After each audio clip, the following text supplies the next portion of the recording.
Olá, seja bem-vindo. Sou o Dr. André Luiz, sou médico, empreendedor, especialista em medicina do trabalho. E nesse perfil eu trago dicas sobre medicina do trabalho. O tema de hoje é um tema muito relevante que se trata do E-Social. O que é o E-Social? Eu vou falar sobre o E-Social e ele vai servir tanto para você que presta serviço de medicina do trabalho, quanto para você que é empreendedor e que quer mais informações a respeito do E-Social e o que isso vai afetar na sua empresa. Então, o E-Social, pela definição, eu vou ter que ler alguns slides, eu não tenho o hábito de ler esses slides, mas como ele trata de legislação, eu vou precisar ler para que você interprete melhor, para que eu possa explicar melhor para você como é que funciona essa questão do E-Social. Então, apresentação, conteúdo e quais são os princípios do E-Social. Então, o E-Social é um projeto do governo federal, instituído, né, por um decreto que é o chamado 8.373, e o que ele quer com isso? Ele é um sistema de coleta de informações trabalhistas, previdenciárias e tributárias, armazenando em um ambiente nacional virtual, a fim de possibilitar aos órgãos participantes do projeto, que eu vou falar quais são, na medida da pertinência temática de cada um, a utilização de tais informações para quais fins? Trabalhistas, previdenciários, fiscais e para apuração de tributos e da contribuição do FGTS. Ou seja, o governo vai botar nós para trabalharmos para eles, ao invés de ele fazer uma fiscalização, ele vai colocar a gente para fazer essa fiscalização. Então, quem é que tem acesso a essa informação do E-Social? Quem tem acesso a essa informação do E-Social, como ele falou, vai ser o Ministério do Trabalho e Emprego. Como assim? O Ministério do Trabalho não vai mais precisar ter um fiscal em cada local. Por quê? Porque ele vai usar as informações que a própria empresa vai informar e ele vai saber se a empresa está ou não cumprindo as obrigações de medicina e segurança do trabalho. Quem mais que vai ter acesso a esse sistema? A Previdência. Por quê? Porque o grande problema hoje do nosso país é o rombo previdenciário. Então, a Previdência também está de olho nisso, principalmente em relação aos pedidos de aposentadoria especial, que eu também vou explicar mais à frente. A própria Receita Federal ela está de olho nas movimentações financeiras da empresa. E tem um detalhe: se você é um prestador de serviço ou você é um médico do trabalho que presta serviço para uma empresa, ou se você é um empregador que contrata um serviço desses, seja uma pessoa jurídica, uma pessoa física, a Receita Federal ela vai ficar de olho nessa transação. Então, se você for um prestador de serviço, ela vai querer que você emita a nota fiscal e recolha os tributos. Se você é um funcionário dessa empresa, se é um médico registrado lá nessa empresa, o que eles querem? Eles vão querer que você comprove, né, que a empresa comprove que está recolhendo o teu FGTS, teu INSS e os outros tributos federais aí que são necessários. Além disso, o próprio INSS vai estar a par das informações de E-Social, no caso dos afastamentos, que é um dos itens que o E-Social vai cobrar, que são os afastamentos médicos, e a Caixa Econômica Federal, com dois itens, relação ao FGTS, para verificar se a empresa está depositando o FGTS, e também por causa do PPP digital, que é o Perfil Profissiográfico Previdenciário, que é um documento que até janeiro desse ano ele era de formato físico, ou seja, uma empresa ela digitava as informações do histórico da saúde do trabalhador e ele enviava levava esse formulário até a Previdência para tentar pleitear a aposentadoria especial. A partir desse ano de janeiro, que é o que está em voga no social, não são só as informações de saúde e segurança, é a questão do PPP, que vai ser um PPP eletrônico. Não vai mais precisar ter um papel. A própria Caixa Econômica Federal ela vai disponibilizar algo semelhante ao FGTS essas informações. Então, o próprio trabalhador ele vai lá e puxa o extrato do FGTS e do PPP. O que vai constar nesse PPP? Se ele tem a data que ele foi admitido, quais exames que ele fez, se ele tinha direito à insalubridade ou não. Então, isso aí vai ser eletrônico, não vai mais precisar ter papel. O que mais que é importante a gente falar aqui do E-Social? O E-Social estabelece a forma com que passam a ser prestadas informações. Não se trata de uma nova obrigação, ou seja, ele não é uma lei nova, uma nova obrigação trabalhista. Ele nada mais é que uma forma como essas informações vão ser entregues. Aí ele fala, não se trata de uma nova obrigação tributária acessória, mas de uma forma de cumprir obrigações trabalhistas, previdenciárias e tributárias já existentes. Com isso, ele não altera legislações específicas de cada área, mas apenas cria uma forma única e mais simplificada de atendê-las. Então, ou seja, como ele falou aqui, não vai mudar nenhuma lei. O E-Social não é uma lei, é apenas a maneira como são enviadas essas informações. Para quem é empreendedor, tem empresa, ele sabe que o E-Social, as partes fiscais, trabalhistas, elas já estavam sendo enviadas. O que passa a ser enviado a partir desse momento são as informações de medicina e segurança do trabalho, que até então eram feitas apenas de formato físico. Todas as empresas que têm um trabalhador no regime CLT. Como assim? Então, vai lá, todo aquele que contratar prestador de serviço, pessoa física, ou possua alguma obrigação trabalhista, previdenciária ou tributária, em função dessa relação jurídica de trabalho, inclusive se tiver natureza administrativa, conforme a legislação pertinente, está obrigado a enviar as informações decorrentes desse fato por meio do E-Social. O obrigado pode figurar nessa relação como empregador, tá? Nos termos definidos na CLT, ou como contribuinte, conforme delineado em uma lei, na qualidade de empresa, inclusive órgão público. Ou seja, o que acontece? Tanto as empresas que contratam no regime CLT, quanto os órgãos públicos, também terão que enviar essas informações, além das pessoas que trabalham no setor rural, porque também vai ter que enviar. Então, você tem uma fazenda, tem um funcionário localizado lá numa localidade bem distante, que não tem quase nada. Se ele tiver registrado, você vai ter que enviar as informações de social. Aí você fala assim, pô, doutor, é complicado, porque ficou difícil, já está difícil empreender no Brasil. E aí vai vir mais essa situação? É verdade, essa situação, ela vai... Mas para quem trabalha corretamente, isso não vai mudar muita coisa. E vai ser até interessante, porque ela vai nivelar o nível do jogo. Né? Por quê? Porque se você já é uma empresa, ou se você presta serviço de uma maneira correta, você vai continuar prestando de forma correta. Aquele que não prestava as informações de maneira correta, ou não prestava o serviço de maneira correta, também vai ter que se adaptar. E isso você vai igualar o jogo, porque o custo para manter uma empresa que atenda a todas as necessidades, nós sabemos que é diferente daquela que burla o sistema. A partir de agora não vai ter mais como burlar o sistema. Pelo menos assim, a maioria, né? Porque a gente sabe que o sistema é falho e talvez alguém um dia ache uma forma de né, burlar esse sistema. Quem que não está obrigado a participar do E-Social? Ele fala assim, ó, pessoa física, que ela é um prestador de serviço, um autônomo, ou MEI sem empregado. Só que tem um detalhe, a partir do momento que o MEI contrata uma pessoa, ele vai ter que começar a enviar essas informações. E o MEI pode ter um empregado.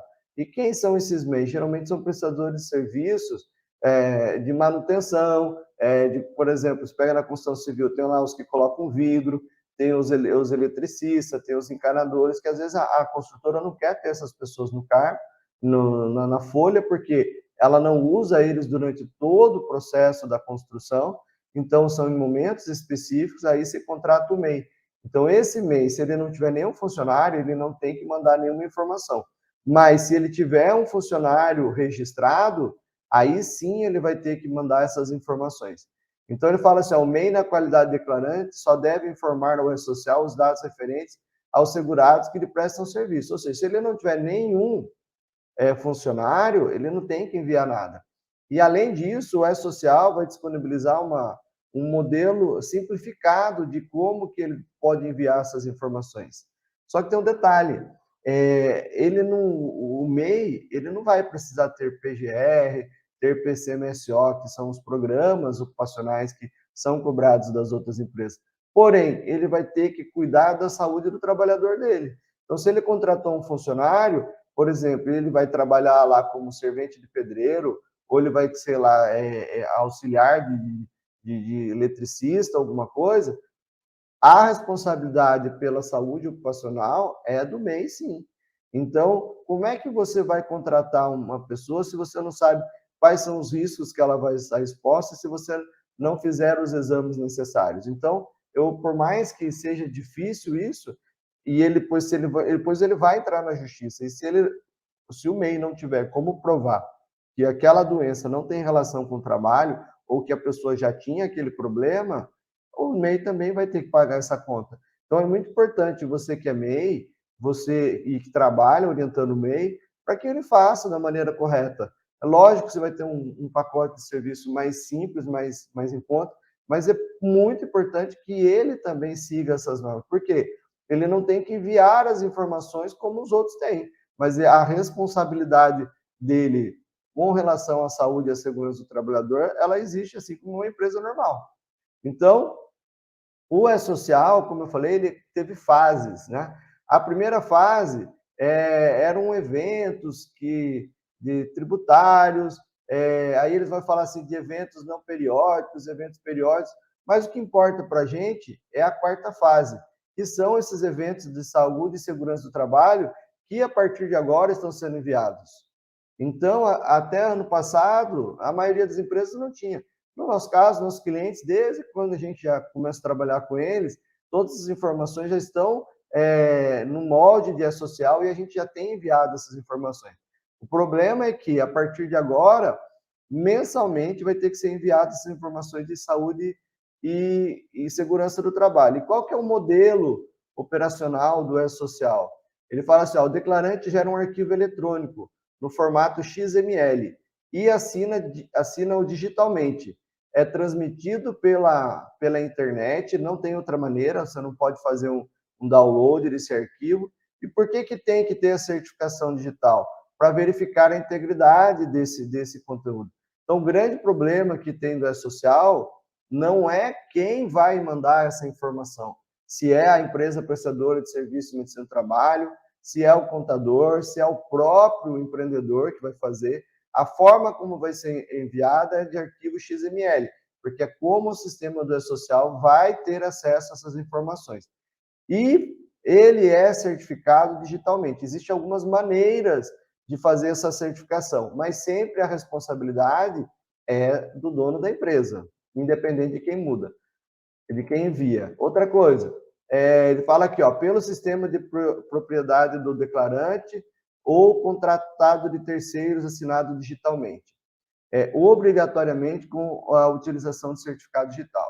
Então, quais são as formas que a gente pode enviar essas informações de E-Social? Então, existe assim, você tem uma empresa que presta serviço de medicina do trabalho, ou você presta serviço de medicina do trabalho, sem um software, dificilmente você vai conseguir trabalhar. Por quê? São muitas informações dos funcionários e esses eventos são mensais, tem que mandar todo mês essas informações. Aí cria-se um arquivo XML. Quais são as opções? Se você é empregador, é importante você saber, e se você é o prestador também. Quais são as possíveis soluções aí? Você pode pegar esse arquivo XML do serviço que você prestou e encaminhar para o seu cliente e o cliente fazer o upload. Você pode, por exemplo, enviar para o contador dele e o contador dele, através de uma procuração digital feita para ele, ele envia essas informações do E-Social. Ou você também tem essa opção de você receber uma procuração eletrônica autorizando você a usar o seu certificado digital para enviar essas informações. Mas, repito, não importa quem vai enviar, o que importa é que o responsável por esse envio é a empresa. Então, quais são os cuidados que deve ter? Se você vai ter que fazer um serviço adequado. Se ele não for adequado, vai ter algumas sanções, sim, que o E-Social vem apresentar, conforme eu vou mostrar para vocês. Vamos lá, certificação digital. Então, ó, o certificado digital utilizado no sistema do E-Social é o tipo A1 ou A3. O A3 ele ele é tipo ele tem um token e o A1 ele é de maneira digital mesmo, ele é na nuvem. Então, qualquer um dos dois a empresa pode utilizar para enviar o E-Social. Então, por que esses certificados digitais são exigidos e eles são em dois momentos? Primeiro, na transmissão. Antes de ser iniciada a transmissão das solicitações do sistema do E-Social, O certificado digital do solicitante é utilizado para quê? Para garantir a segurança do tráfego das informações na internet. Ou seja, que aquela informação pertence a ele mesmo. Para que um certificado seja aceito na função de transmissor de solicitações, esse deve ser do tipo lá CPF ou CNPJ. Ou seja, um profissional pode enviar, usar o certificado e enviar isso daí, ou a empresa utiliza o certificado da empresa para enviar essas informações. Segundo momento, na assinatura de documentos.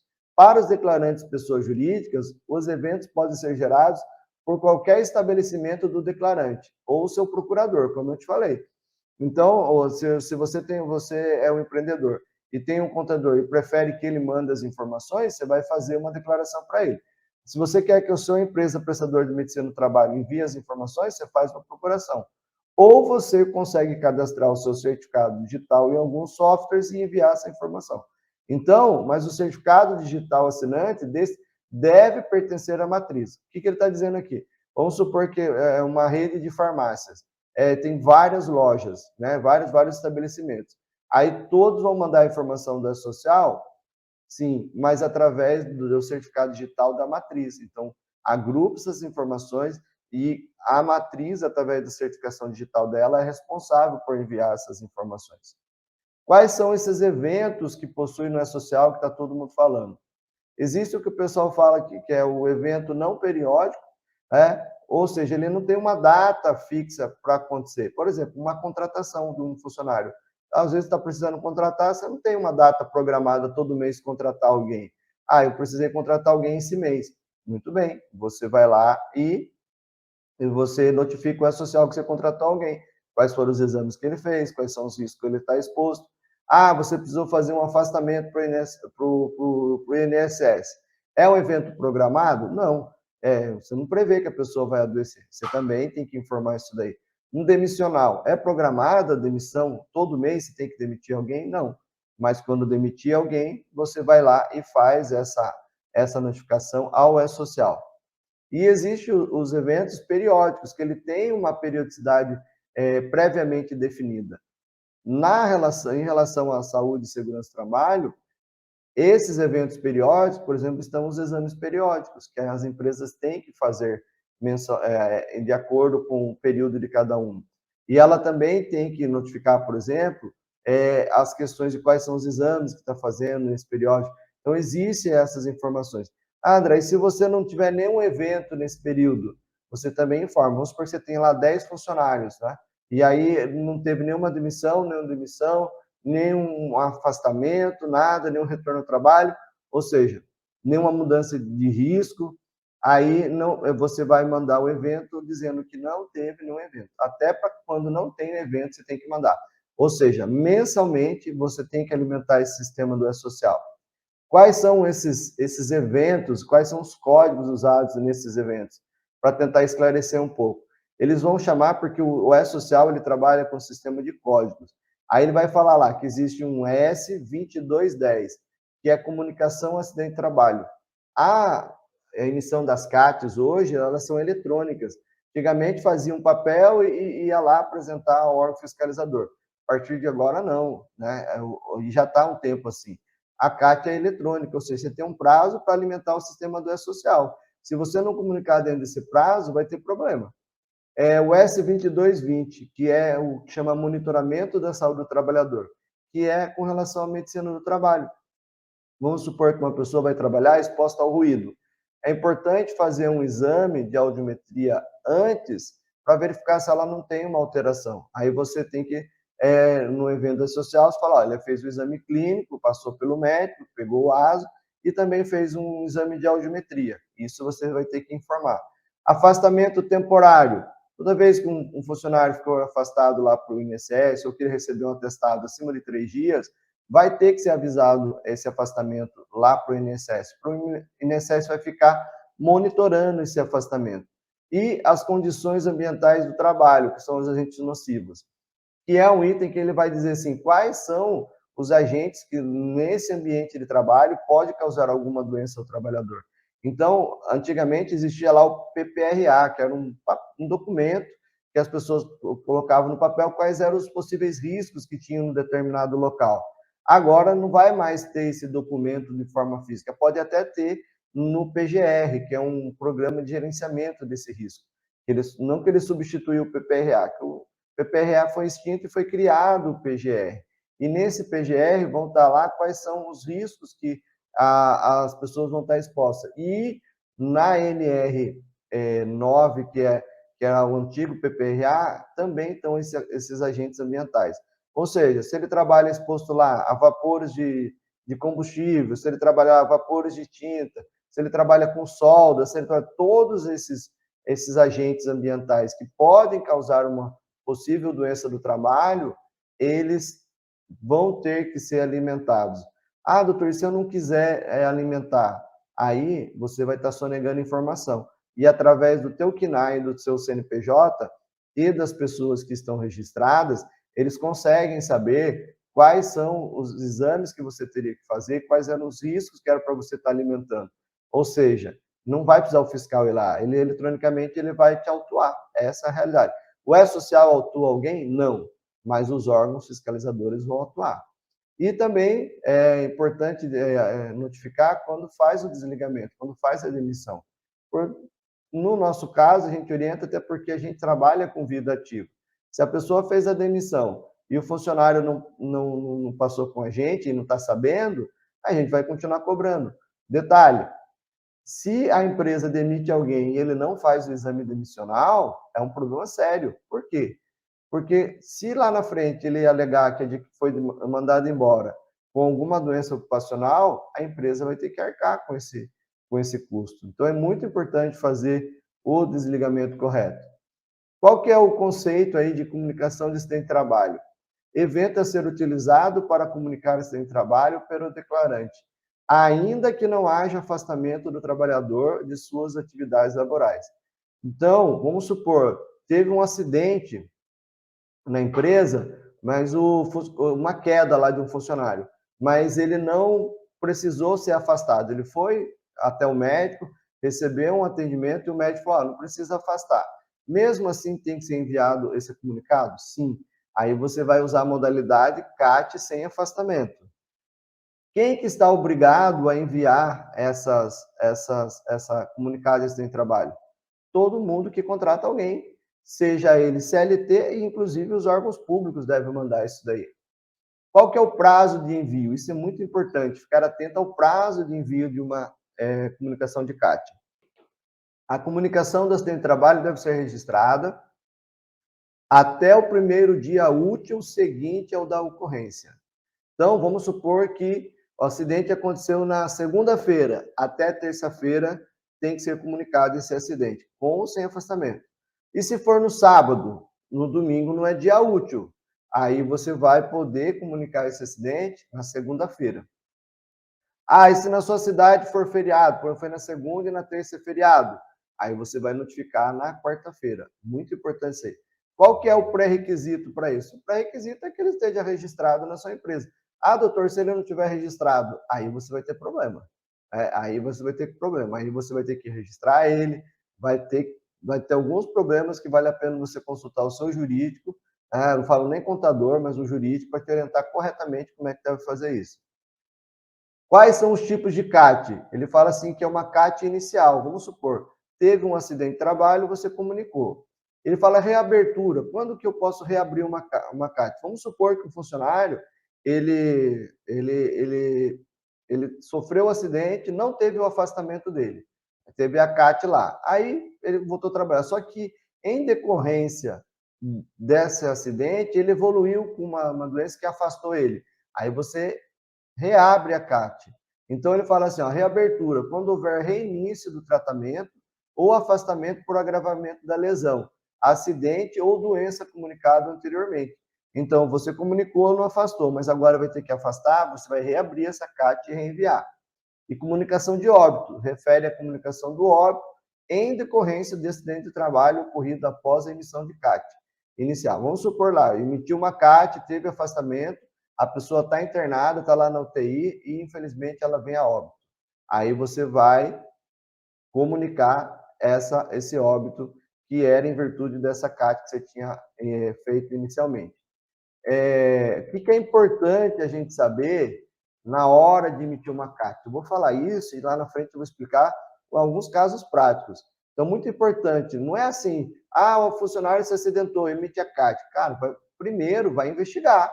Por quê? Porque se você comunica o acidente que é do trabalho e ele não é do trabalho, você vai se complicar. Então, primeiro, deve ser registrado o número de horas decorridas desde o início da jornada de trabalho até o momento do acidente. Vamos supor, ele entrou segunda-feira, 8 horas da manhã para trabalhar. Quando foi 3 horas da tarde, ele se acidentou. É importante você informar, olha, ele trabalhou das 8 até as 3 horas da tarde. O que mais que deve ser aqui? Uma data em que o acidente ocorreu.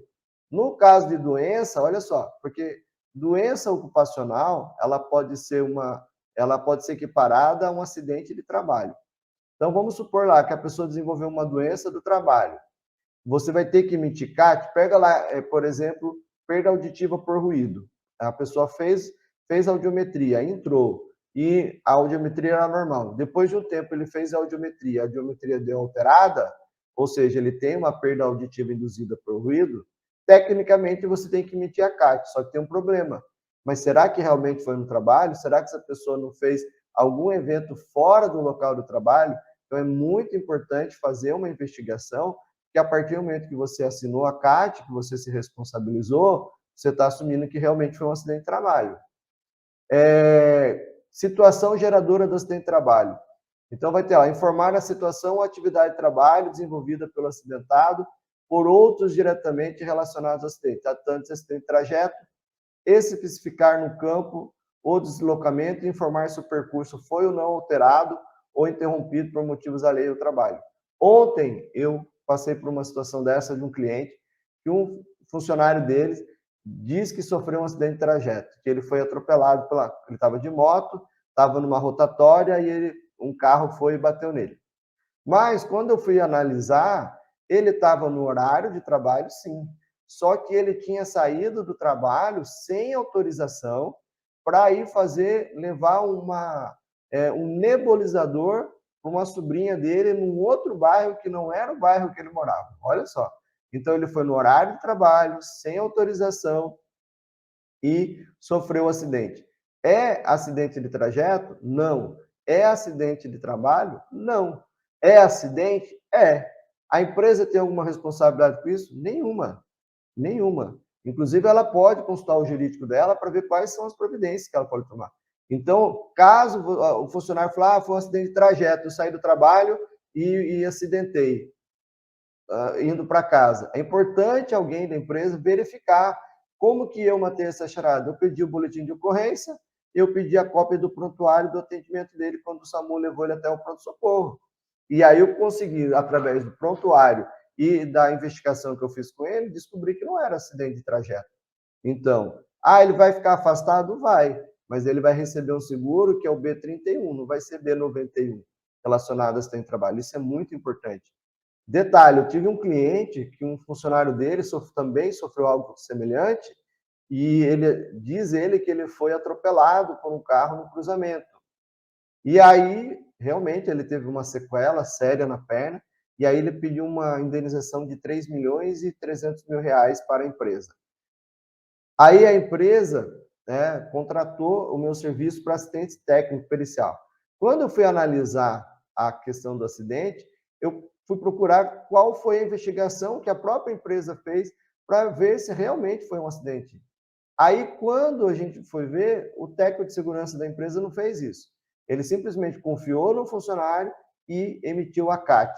Detalhe, a gente conseguiu, na análise, verificar que o funcionário estava com excesso de velocidade e foi ele quem cruzou um sinal vermelho. Ou seja, a empresa não tem responsabilidade disso. Por quê? Porque ele recebe treinamento sobre direção de pilotagem defensiva ou direção defensiva, ele tem ordem de serviço que ele não pode ultrapassar a velocidade máxima e muito menos infringir uma lei de trânsito. Ou seja, então toda a responsabilidade era dele. Só que tem um detalhe, a empresa perdeu o prazo para fazer essa defesa. E aí ela teve que fazer um acordo com esse funcionário de 500 mil reais. Então, analisa bem o quão grave que é, você emitir uma CAT sem realmente verificar se foi um acidente de trabalho. Local do acidente, boletim de ocorrência, verificar se realmente aconteceu. Acontece, às vezes, do funcionário chegar na empresa e ele não fala nada para ninguém, por exemplo, se machucou no final de semana, jogando futebol ou fazendo algum serviço extra, algum esporte, ele não fala para ninguém. Aí ele chega lá na empresa na segunda-feira de manhã, ele pega um balde lá na empresa, lá ele fala, me machuquei, não sei o que e tal. Aí ele vai para o médico, qual a história que ele vai contar? A história que ele vai contar é que foi no trabalho. Ele não vai contar que ou ele estava jogando futebol, que ele estava fazendo algum trabalho, uma hora extra, por exemplo, um bico em algum outro lugar. Então, é muito importante identificar esse local do acidente. E afastamento resultante de acidente de trabalho. Caso o acidente de trabalho resulte em afastamento do trabalhador, o declarante deve também, obrigatoriamente, enviar sim, o evento S2230. Então, a CAT deve ser emitida em relação a todo acidente ou doenças relacionadas ao trabalho, ainda que não haja afastamento ou incapacidade. Então, teve um acidente, mesmo que não esteja afastamento, é importante enviar.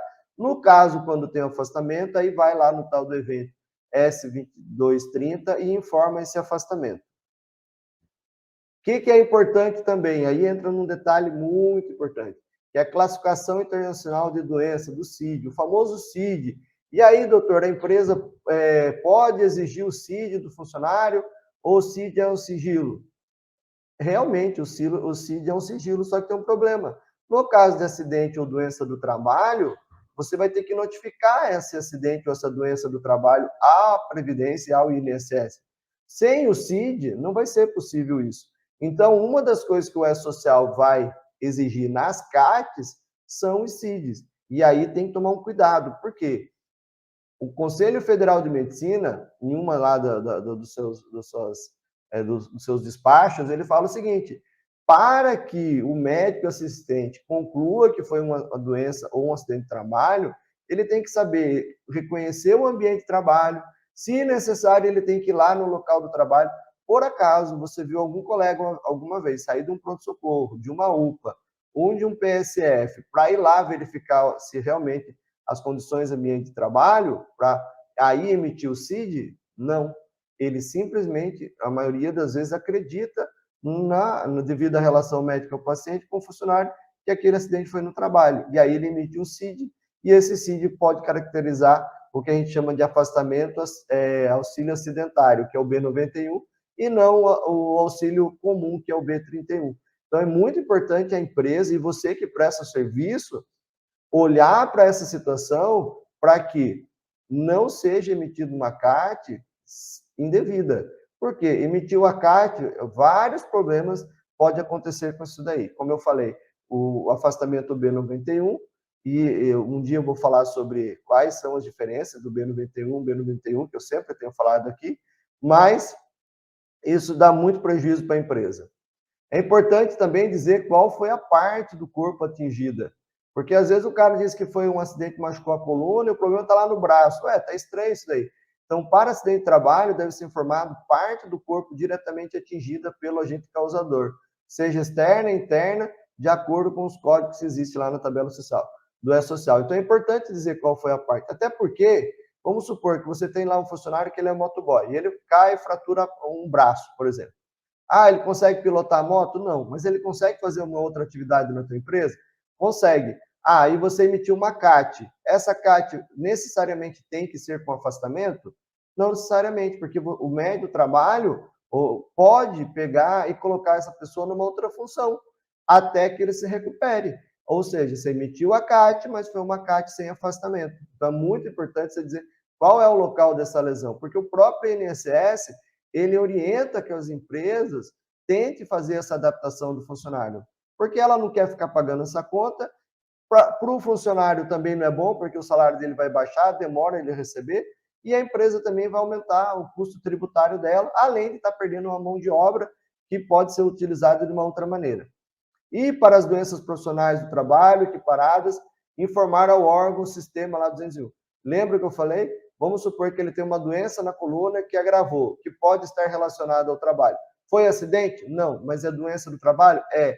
Então, ela é equiparada a acidente de trabalho. Então, é importante também notificar isso aí. Mas antes, é importante, mais ainda, fazer essa investigação. Agente causador, é muito importante.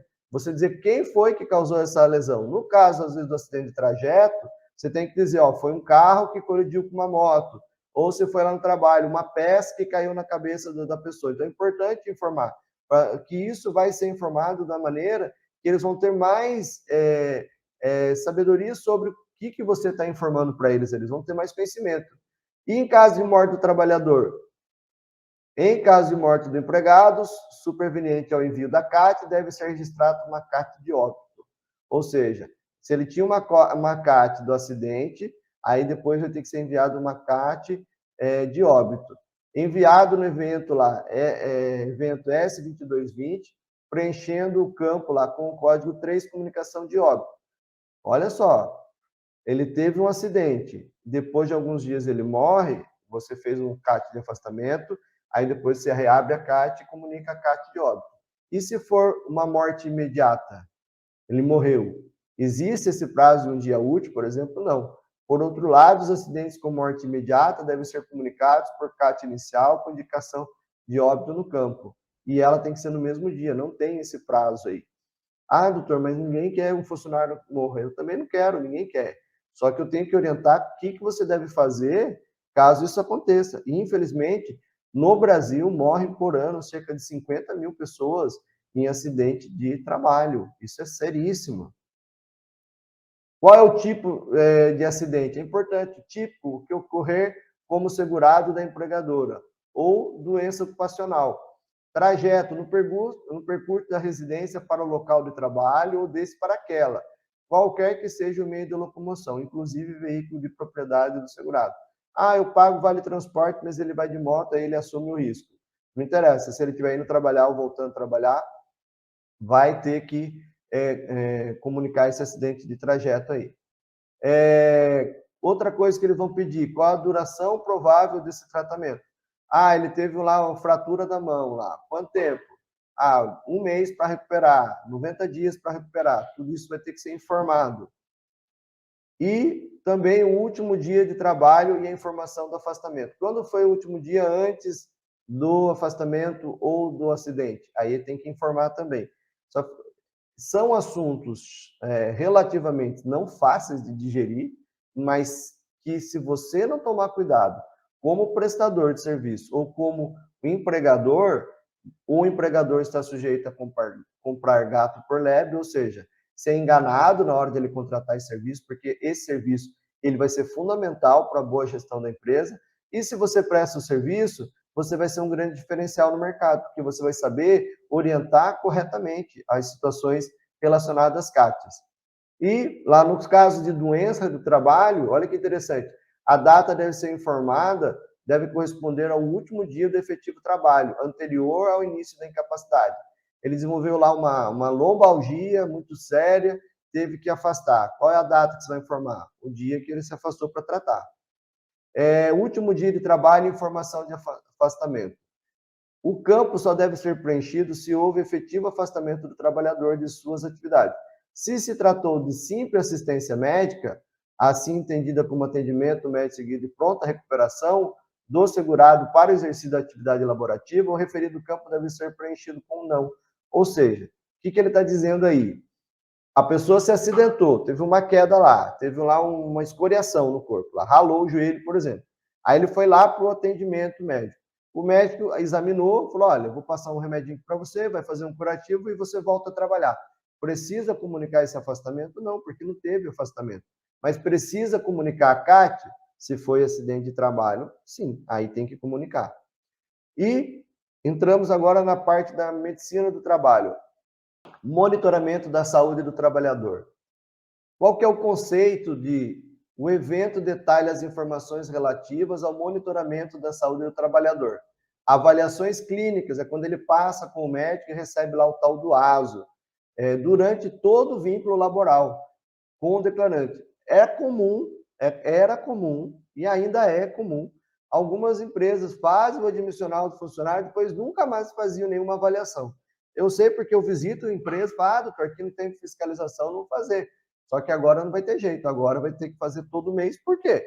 Toda vez que tiver uma mudança, uma contratação, uma mudança de risco, um demissional, um periódico, vai ter que informar isso de maneira eletrônica. E se você não informar, vai ser multado. Quem que multa é social? Não, os órgãos fiscalizadores. Então, com o declarante por trabalhar, bem como os exames complementares ao quais foi submetido. Isso é uma informação muito séria. Por quê?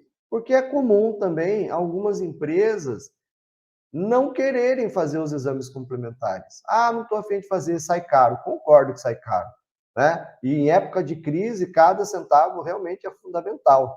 Mas, a partir do momento que você analisa que tem um determinado risco, um agente ambiental, que pode causar uma doença no trabalhador, você obrigatoriamente deve informar quais são esses agentes. Ah, doutor, mas e se eu não informar? Eles vão pegar o teu CNAE, vão pegar o teu CNPJ, vão pegar a tua atividade, vão cruzar com as informações que ele está registrado lá e eles vão te pegar do mesmo jeito. Então, não tem por onde fugir. Então, é importante que isso seja informado de maneira correta. E os exames complementares também, que vão estar onde? Lá no PCMSO, que é o Programa de Controle Médico de Saúde Ocupacional. Então, são exames pré-determinados. Existem dois tipos de exame, eu já falei sobre isso. O de monitoramento biológico, por exemplo, que são exames que têm lá na tabela da NR7, que obrigatoriamente, se tiver exposto a algum risco, ele vai ter que fazer, e tem o que a gente chama de vigilância em saúde. O que é a diferença da vigilância em saúde?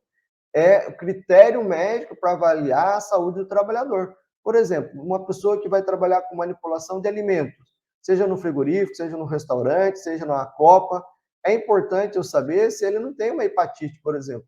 Ah, doutor, o senhor pede sorologia de hepatite? Não necessariamente. Você pode pedir uma função do fígado dele, que ela é mais em conta, e se essa função tiver alterada, aí sim você vai verificar se tem relação com alguma hepatite viral, que pode ser feito até nos pós-saúde, os testes rápidos. Ah, doutor, ele foi detectado que ele tem essa hepatite, por exemplo. Isso impede ele de trabalhar? Não. Mas, o que a empresa já está ciente? Que ele já tinha esse problema. Ela já tinha. Depois ela não vai poder alegar que ela adquiriu esse problema dentro da empresa. Ela já tinha. Ela vai trabalhar? Vai. Aí o que o médico do trabalho vai ver? Qual é o nível dessa hepatite, qual a intensidade que está, e direcionar para o tratamento correto.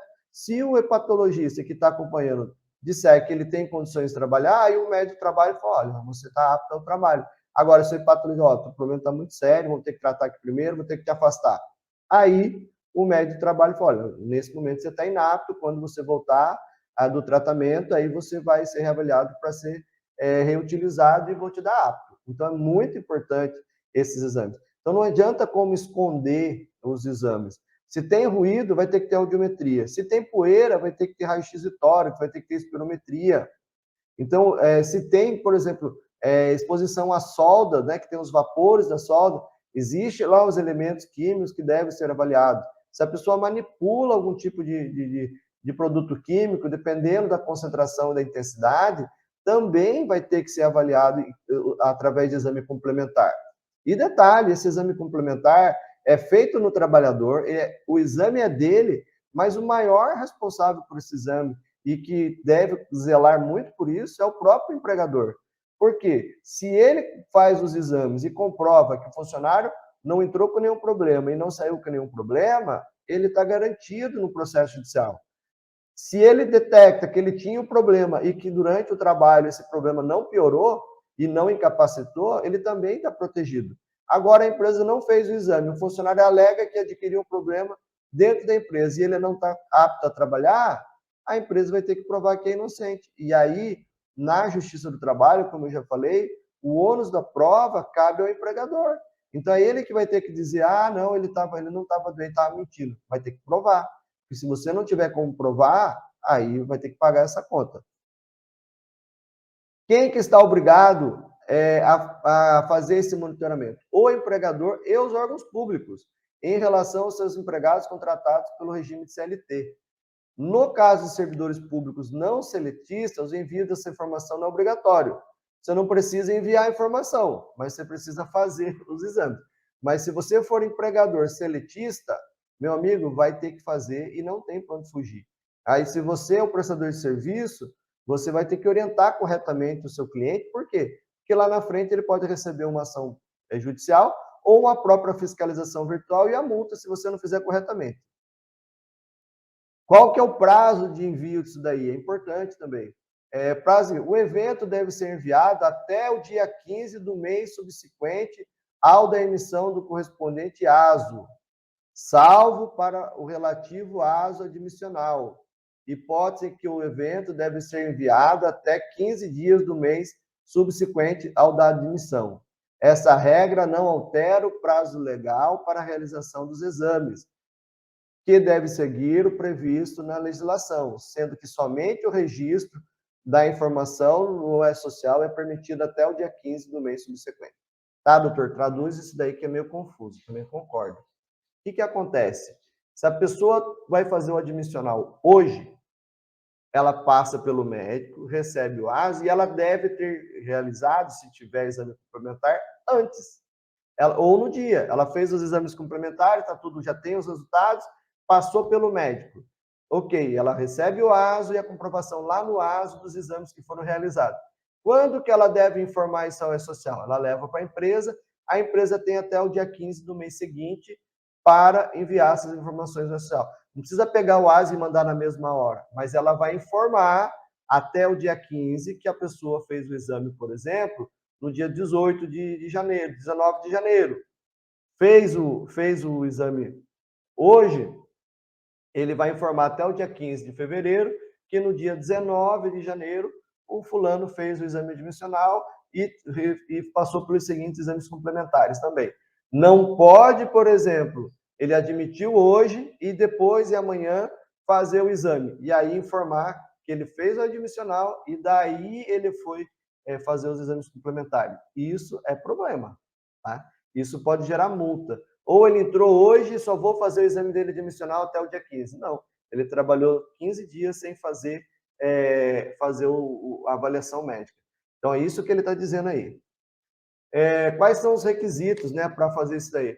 Pré-requisito é que ele tem que estar registrado, a empresa tem que ter lançado lá quais são os riscos que ele está exposto e ter o PCMSO para informar quais são os exames que ele vai ter que fazer. O que mais que eu preciso saber?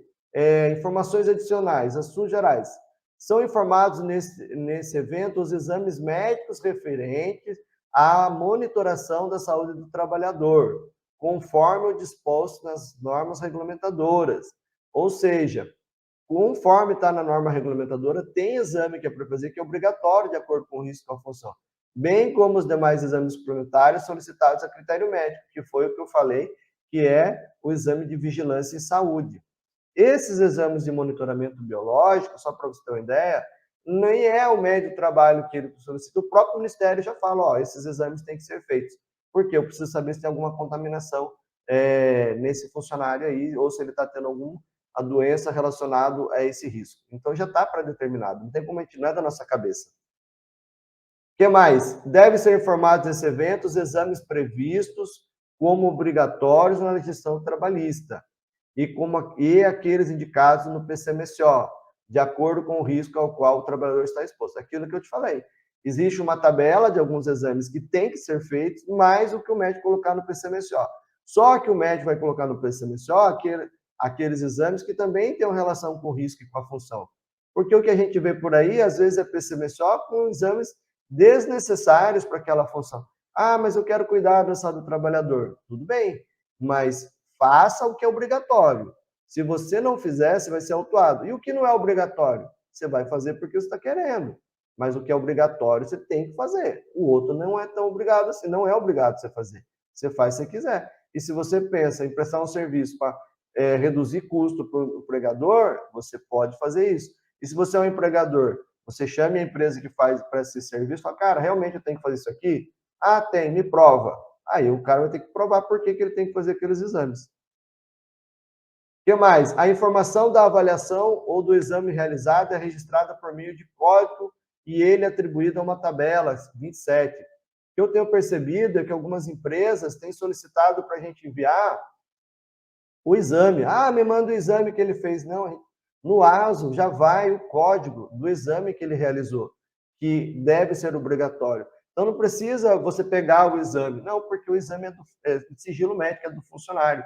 Ele só vai ser da empresa em caso de um processo judicial, que aí vai ter uma perícia, e aí o médico que vai ser o assistente técnico fala, olha, eu tenho os exames mostrando que ele estava tudo bem. Aí vai ser, no caso contrário, a empresa não pode ter acesso ao exame complementar. Por quê? É quebra de sigilo. Quebra de sigilo, o médico responde e a empresa também vai responder. Então, é muito importante saber disso. Então, assim, ó, nesse evento deve ser formado todos os exames realizados pelo trabalhador que constam no atestado de saúde ocupacional emitido pelo ASO. Já tive clientes que falavam assim, não quero fazer os exames suplementares. Aí ele mandava uma carta para nós e falou, não vou fazer os exames. Tudo bem, a gente vai avaliar sem exame. Só que o fiscal foi lá um dia, autuou eles e deu uma multa altíssima. Aí eles voltaram a fazer. Agora, com a social, não vai precisar o fiscal ir lá. Se ele tem que fazer e ele não fez, a multa vai vir eletronicamente. Essa é a verdade. O que mais aqui do monitoramento do seu trabalhador que é importante? O campo que ele está relacionado ao resultado não é de preenchimento obrigatório. Então, vamos supor lá que um exame de audiometria deu alterado. É obrigado a colocar que deu alterado? Não. Exceto se o próprio funcionário autorizar. Por quê? Não é de preenchimento obrigatório e somente pode ser informado com autorização do trabalhador, em virtude do sigilo médico.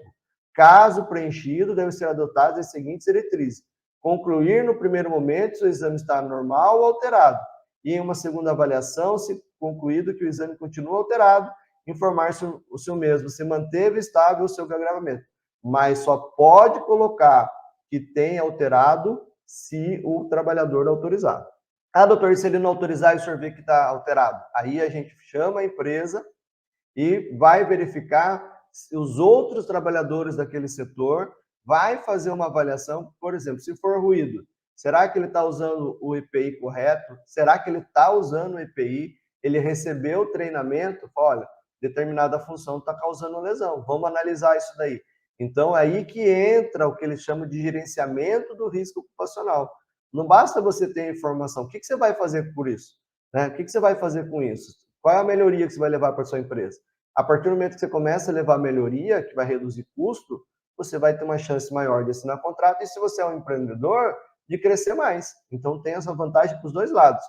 Então, o grupo responsável pelo monitoramento é de preenchimento obrigatório, sempre que houver um médico responsável do PCMSO.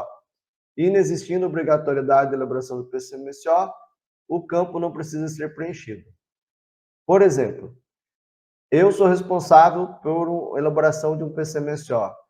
O meu CRM vai estar lá. Quem é o médico responsável? O doutor André. Se der algum problema, quem responde? E for médico? O doutor André. Doutor, mas tem empresa que não precisa ter PCMSO. E aí, como é que faz? Não precisa colocar o médico. Tudo bem. Mas se tiver uma ação judicial por suposta doença ocupacional, e aí, se você não tem um PCMSO para você fazer a adequada avaliação do funcionário, aí a empresa contrata um funcionário, você não fez o que era para ter sido feito, porque os exames vai ter que fazer. Como é que eu vou fazer um exame se eu não conheço o ambiente de trabalho e não conheço quais são os riscos que ele está exposto? Mas a empresa fez uma declaração de ausência de risco. Ele fala lá, ausência de risco físico, químico, biológico e ergonômico.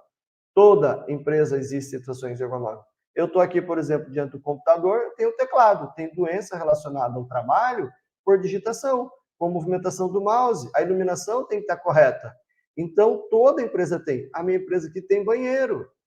Tem alguém que limpa o banheiro? Tem. Se a sua empresa tiver alguém que limpa o banheiro, tem risco. Então, não caia nessa de que não existe o risco. Existe o risco, sim. E é importante você fazer isso. Por quê? Para a sua proteção como empregador e para a sua proteção como prestador de serviço, porque você vai estar respaldado tecnicamente sobre uma boa qualidade do seu serviço. Então, é muito importante isso daí. Detalhe, somente deve ser enviado esse evento quando for emitido um atestado de saúde ocupacional. Ou seja, toda vez que tem um AS, tem que informar.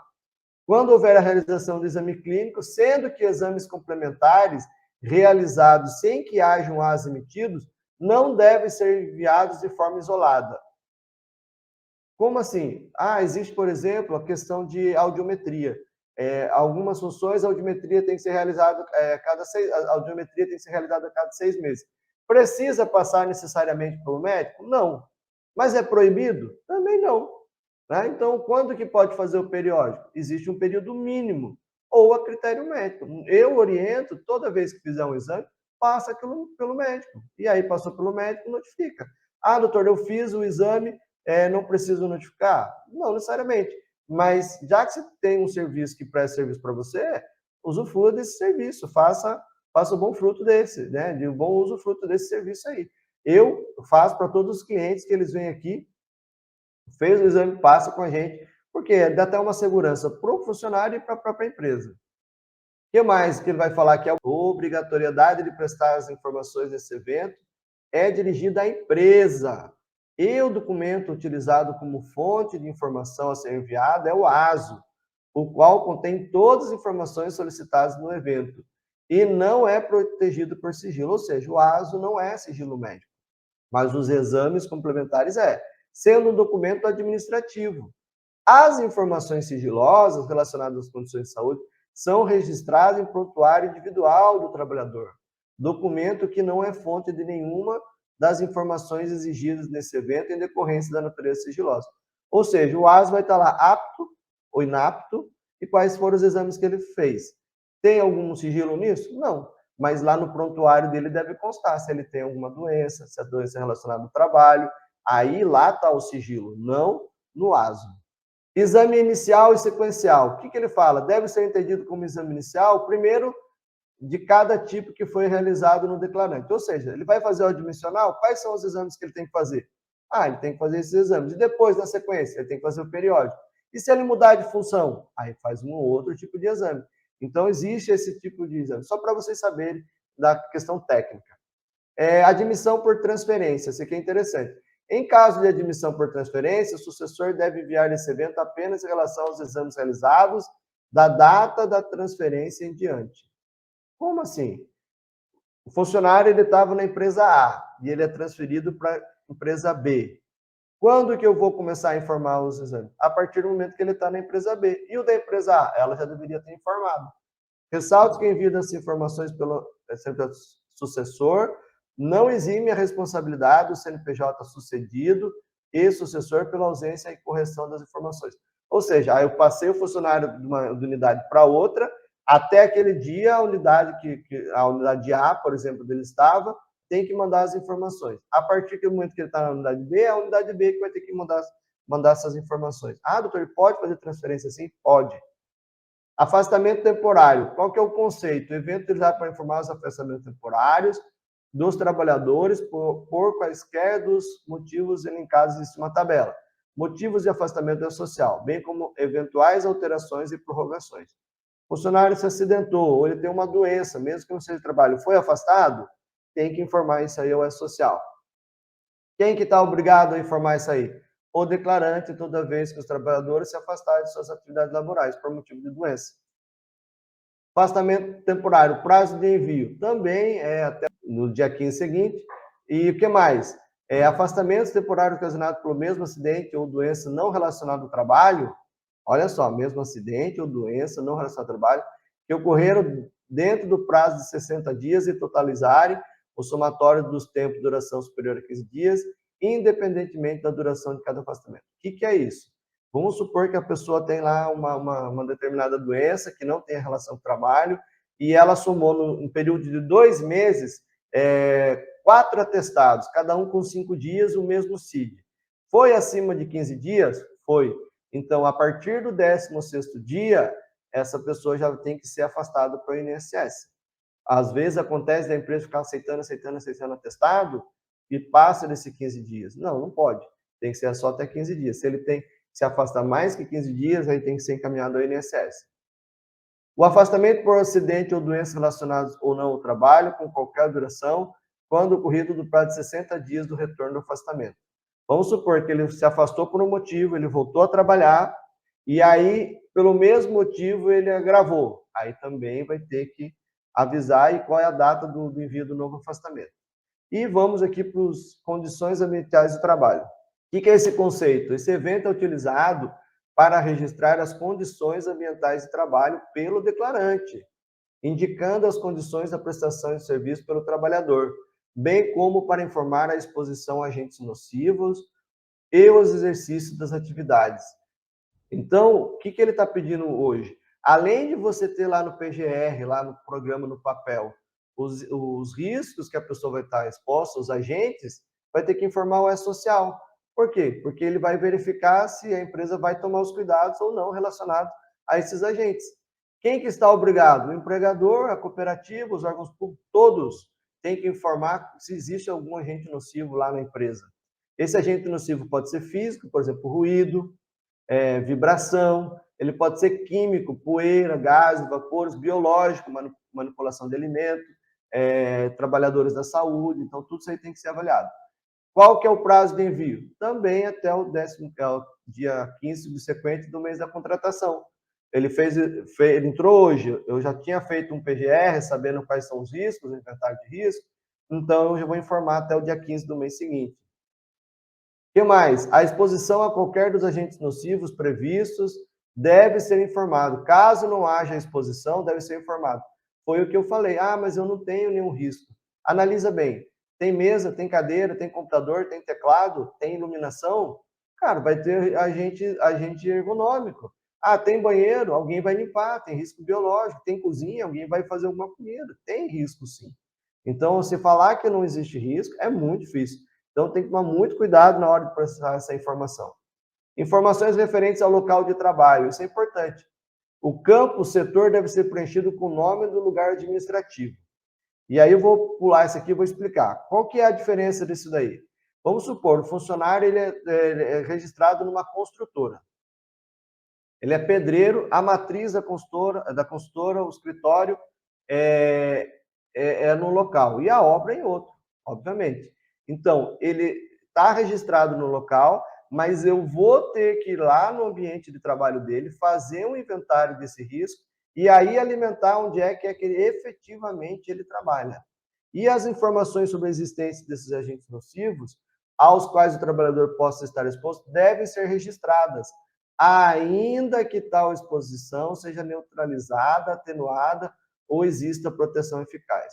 Ah, doutor, mas eu coloquei um protetor de ouvido nele lá, né? E ele atenuou lá o ruído. Eu tenho que mesmo assim informar o ruído? Tem. Ah, doutor, lá tem poeira, mas eu dei máscara. Mesmo assim eu tenho que colocar? Sim.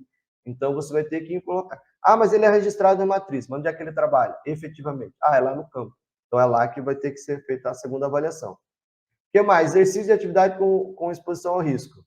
Ele fala, ó, deve ser preenchido considerando a exposição do trabalhador aos agentes nocivos ao longo de toda a sua jornada, ou seja, considerando a exposição em todos os ambientes no quais o trabalhador exerce atividades.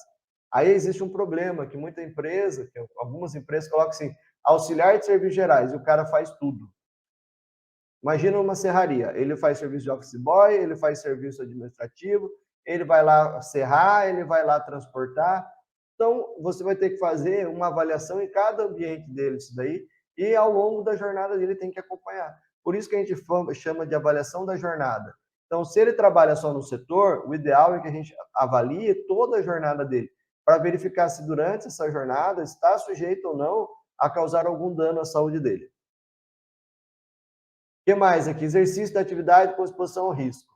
O campo deve ser preenchido quando o critério de avaliação de exposição do trabalhador ao fator de risco for quantitativo. Isso é importante. Por exemplo, existem dois tipos de avaliação que a gente faz no ambiente. Na verdade, todos eles começam com uma avaliação qualitativa. O que é isso? É uma avaliação subjetiva, é o que a gente chama do olhômetro. O senhor foi lá numa empresa, olhou, ah, lá tem ruído, lá tem poeira, lá tem gás, tem vapores. Tudo bem.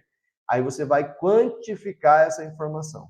E toda vez que for uma avaliação quantitativa, deve ser comunicado ao E-Social qual é a concentração, qual é a intensidade, qual é o equipamento, qual foi a técnica e qual foi o responsável por essas informações. Então, essa informação da atividade com risco quantitativo é muito importante ter essa avaliação. E detalhe, ele fala, ó, quando o registro da intensidade, concentração, dose da exposição do trabalhador ao fator de risco, cujo critério de avaliação seja quantitativo, deve ser inserido no campo intensidade ou concentração, o resultado da medição, com a utilização do ponto para separação das casas decimais e no campo. O MED deve ser registrado a unidade de medida, ou seja, você tem que colocar qual a intensidade e qual foi a unidade que você utilizou. E o que mais? A exigência do registro em relação aos agentes nocivos químicos e físicos para os quais haja limite de tolerância estabelecido na legislação trabalhista e aplicável no âmbito da legislação previdenciária, fica condicionado ao alcance dos níveis de ação. Trabalhador exposto ao ruído, após avaliação de intensidade lá do TED, identificou que o valor de 77 decibéis está abaixo desse limite. Eu preciso informar? Não. Mas se ela tivesse 85, 83, 82, sim, eu teria que informar. Trabalhador exerce suas atividades em estabelecimento de saúde, em contato com pacientes por doenças infecto-contagiosas. Nessa situação, pode ser um enquadramento qualitativo. Ou seja, não há necessidade de mensuração de exposição ao risco biológico. Mesmo porque no Brasil não se faz muito isso aí. Não tem condições. Você vai ter que fazer cultura de vírus. Não faz no Brasil, né? E o custo disso, as atividades, sempre que houver efetiva exposição, deve ser informado. Isso é muito importante. Não é porque ele trabalha na área da saúde que ele está exposto a doenças infecto-contagiosas. Isso é muito importante. Então, tem clínicas que são nossos clientes que nem todo mundo recebe insalubridade. E se ele não recebe insalubridade, ele não pleiteia a aposentadoria especial. Ai, doutor, como é que é isso? Existe técnica, critérios para serem feitas as avaliações. O que mais? A informação deve ser registrada no campo, intensidade deve corresponder à medição aferida, sem aplicação de eventual atenuação decorrente da utilização do EPI. Você registrou lá 85 decibéis, anota 85, mas tem um EPI que baixou para 80 quando chega na orelha dele. Não, você vai colocar aquele valor que você aferiu. O que mais? Os EPIs também vão ter que ser informados ao E-Social. Caso o declarante forneça EPI, deve ser prestadas informações sobre o atendimento aos requisitos das normas regulamentadoras, em especial NR6. Para cada EPI também informado no campo, DOC, aval, nele pode ser informado o número do CA ou documento de avaliação do EPI. Até um tempo atrás, só avalia EPI com CA. Agora, eles estão considerando também algumas outras avaliações técnicas, por exemplo, do Inmetro, que comprova a boa qualidade do equipamento. Então, isso também deve ser informado lá, para verificar se aquilo realmente está sendo avaliado lá, está sendo corrigido. Limite de tolerância e substituição do PPP. O campo limite de tolerância somente pode ser preenchido para os códigos sílica livre, que são as pessoas que trabalham em mineração, trabalhadores com exposição ao calor. Então, existe um limite de tolerância. Mas, na verdade, ninguém tolera. Existe um limite que pode ou não causar uma doença na pessoa. Tais agentes nocivos possuem limites de tolerância variável, e para análise do direito à aposentadoria especial, é imprescindível conhecer o limite aplicável ao segurado. A informação é necessária para a substituição do PPP. Foi como eu falei, o PPP vai ser eletrônico, ou seja, se ele quiser uma aposentadoria especial, todas as informações sobre o ambiente de trabalho, o que a empresa fez para atenuar esse risco, esse agente, deve estar lá. Porque se neutralizou, a chance dele não ganhar a aposentadoria especial é maior. Se ele neutralizou, ele não vai conseguir essa aposentadoria especial. Responsáveis pelos registros ambientais, isso é fundamental. O grupo permite que o registro de até 99 responsáveis profissionais que elaboram o LTCAT. Quem que assina esse LTCAT? É o médico do trabalho e o engenheiro de segurança do trabalho. Então, para a pessoa pedir aposentadoria especial, ele precisa de um documento chamado LTCAT. E esse LTCAT deve obrigatoriamente ser assinado ou por um médico do trabalho ou por um engenheiro de segurança do trabalho. E vai estar lá uma lógica do histórico do trabalhador. Como assim? Vou pular e vou fazer um resumo aqui. Vamos supor que um funcionário entrou no dia 1º de janeiro de 2020 na empresa A. Ele era pedreiro, fez os exames de raio-x, pirometria, raio-x de tórax, pirometria e audiometria. Aí lá, depois de 6 meses, ele fez o periódico. Aí no final do ano ele fez o demissional. Esse histórico não vai ser mais em papel. Esse histórico vai ser eletrônico no E-Social. Vai como se fosse um extrato bancário. Toda a movimentação bancária que você faz na sua conta fica lá no extrato. É isso que vai acontecer com o E-Social. Então, a lógica dessa informação é isso mesmo. Então, o conceito no desligamento são informações destinadas a registrar o desligamento do trabalhador declarante. Quem está obrigado a informar esse desligamento? Todo declarante que tenha encerrado o vínculo trabalhista ou estatutário com seu empregador. Este evento também é utilizado para informar a transferência de um trabalhador para outro declarante, com a continuidade do vínculo sucessão trabalhista. O que é importante no demissional?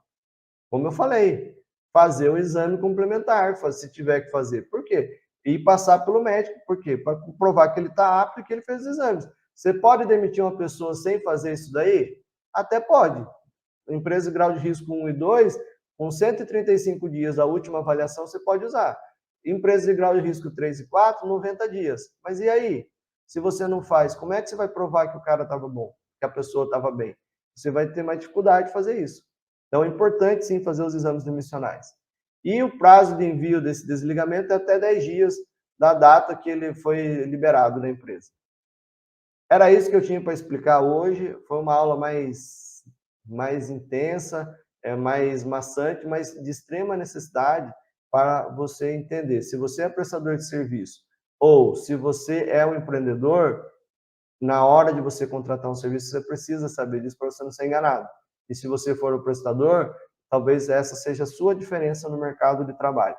Vou deixar o meu contato aqui, do WhatsApp, é o meu celular pessoal, ele tem o WhatsApp, tem meu e-mail e também tem o meu Instagram, onde eu coloco várias informações sobre medicina do trabalho e para o caso dos empreendedores, como faturar aí R$ 100.000 mensais com a medicina do trabalho.